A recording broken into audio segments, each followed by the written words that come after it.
from your commandments. One does not live on bread alone.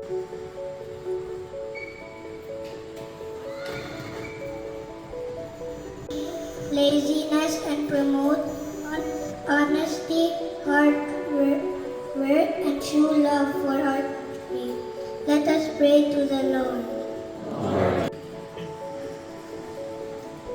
For all the devotees of the Sacred Heart, and especially ourselves, may our love for Jesus bear fruits of generosity, purity, and commitment to protect the environment of degradation.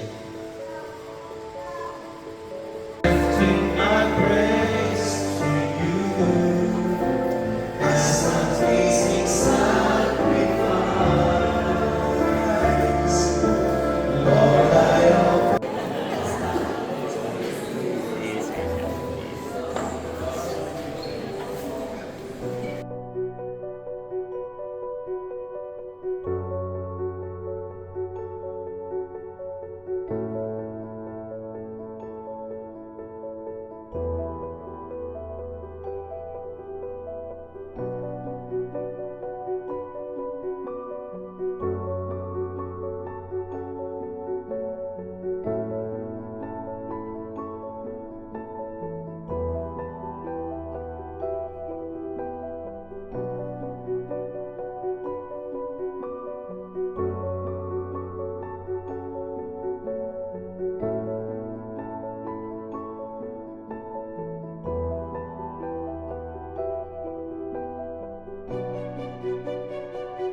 Sa unang panahon, it was said na ang kanang mga nagtuo sila malangit ra ang mga tao kung naakasods kung binto. You live a hermit life.